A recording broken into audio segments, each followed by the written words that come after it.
All right, guys, so here's what nobody tells you when you're buying a home in Sherman Oaks or Studio City, Encino, Los Angeles, California, the closing costs. Everyone talks about down payment, but do you really know what it costs you to buy a home?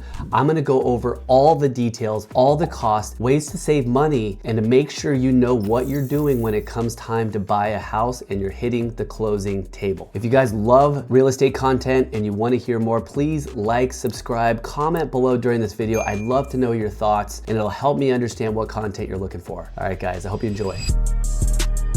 All right, guys, so number one are upfront costs, right? These are costs that you're gonna pay right when you go under contract. Not necessarily at the closing table, but you gotta have some cash set aside for costs that you're gonna incur right when you begin your escrow period. I'm gonna break those down for you right now. All right, number one, this is not gonna be a surprise, guys. Earnest money deposit. Now, I promise you I'll get more detailed and give you really good nuggets, but earnest money deposit, right?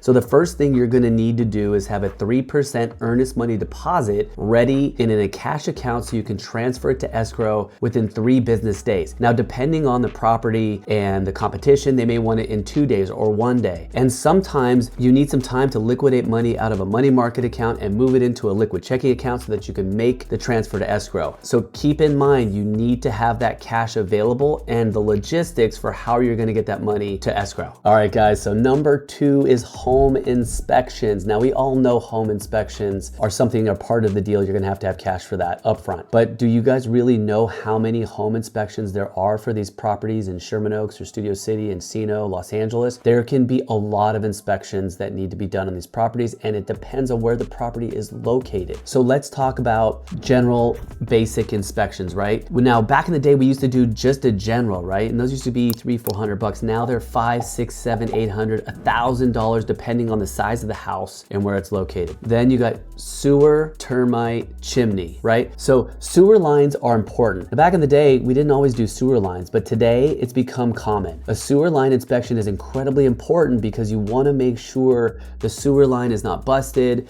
If you're gonna use the house and have 2 kids, 3 kids, or whatever, you got a full house, you wanna make sure you're gonna be able to drain the waste water out of the house to the city sewer and not have any backups and not have any problems. That's gonna run you at least $300 to $400. Chimney. Now, a lot of people are thinking, hey, I'm not gonna use a chimney, but you still wanna make sure it's structurally sound, right? Now, a general home inspector can go on the roof and give it a little push test, but most of the time, if you wanna know if the structural integrity of the chimney is compromised, you're gonna have to do a camera inspection of the flue. And if you have a fireplace in the house that's back to back, right? Living room, family room, they may share the same chase, but they're 2 different flue pipes and they could each have their own problems. So that could be as much as $700 right there. Termite inspection. Good news, $100. Usually they'll advance that cost towards the work that gets done later if there is any. Now, let's talk about the roof inspections. Guys, we're getting a lot of rain over the last few days. It's important to do a good roof inspection. They're not super expensive. They're usually a few $100. Get somebody come over and take a look at everything.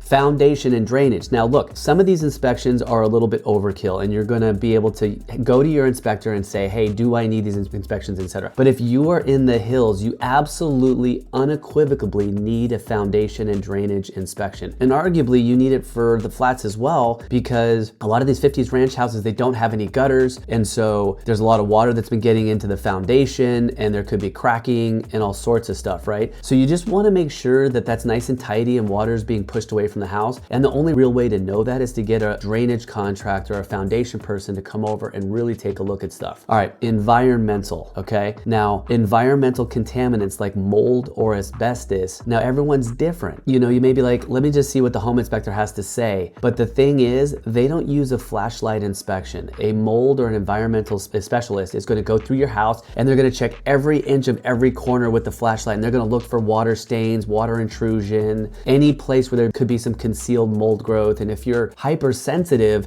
you're gonna wanna get that inspected. And then of course, asbestos, that's also something that can be done. But the mold inspection itself, those can cost $700, $500 to $1,000. So as you can see, you've got $500 to $750 on a general inspection. You've got $300 to $400 on a sewer line, $300 to $400 on chimney, $100 for termite, $200 to $300 for roof. So all these are gonna add up. So that's basically thousands of dollars that you're gonna need to have in your account ready to go to deploy towards home inspectors. All right, guys, so section 2 is gonna be the actual closing costs that you to have, the cost that you're gonna have to pay at the closing table, right? Prepaid interest, property tax prorations, lender fees, all of this stuff needs to get paid for at the closing, and I'm gonna break them down for you one by one. All right, guys, so number one, loan origination fees, okay? So the loan originator typically gets paid by the bank when he brings a loan to them. But if it makes good financial sense for you to pay an origination fee, like a 1-point origination fee, 1% of the loan amount, let's say you're getting $1.2 million loan, that's $12,000, to buy the interest rate down to a lower rate so you save money over time. And I'm not saying that's the time for this right now in this economic climate. That can be $12,000, okay? Appraisal fee. Now, an appraisal fee can be anywhere from $500 to $750. Then you've got underwriting fees. So the origination company that is doing the loan charges you an additional fee, an underwriting fee for the underwriter to look at the file. Then there's a processing fee. There's a processor who collects all the paperwork, gets everything together. They put that stuff all together for you. Now, those are typically the lender fees. I think we talked about an appraisal, title insurance, okay?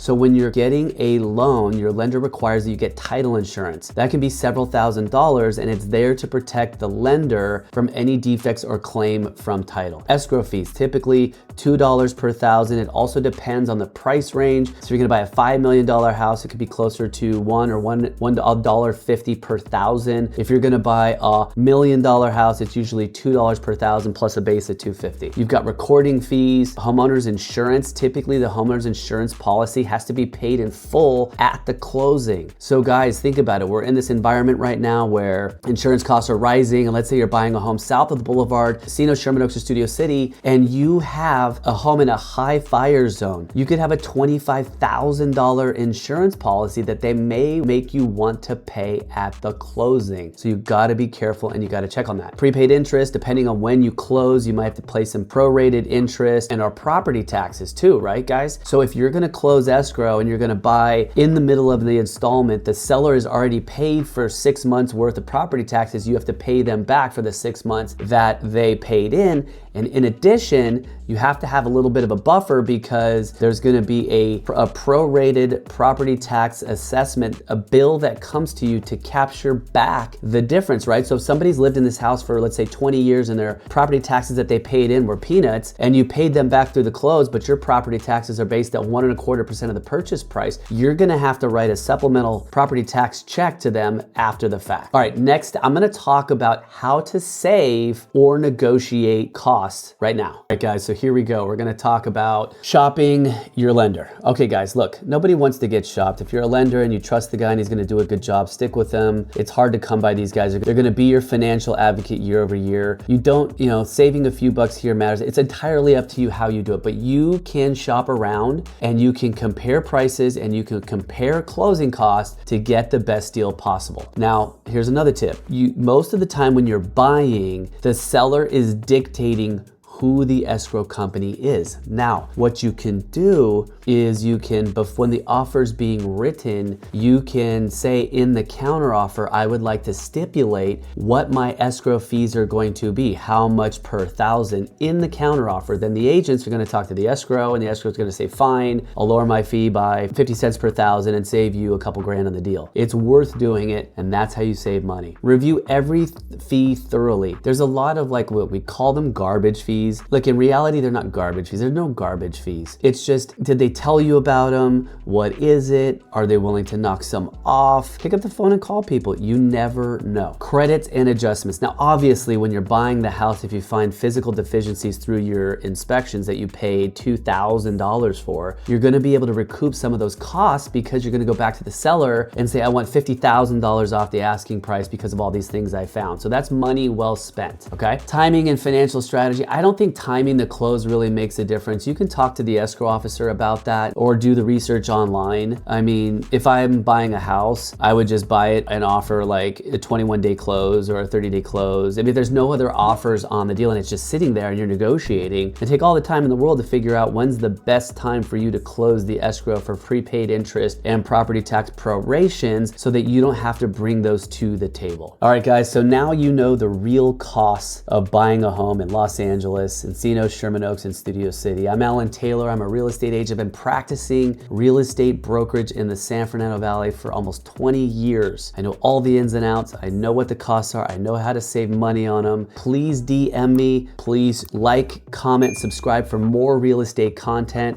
for Encino, Sherman Oaks, Studio City, Los Angeles real estate, Tarzana, anywhere in the San Fernando Valley, Beverly Hills, wherever you need me, I am there for you. And make sure you comment. I'd love to know what your thoughts are. If there's a video you want me to shoot for you, if you want new content, please comment below, and we'll see you on the next one, guys. Thanks so much.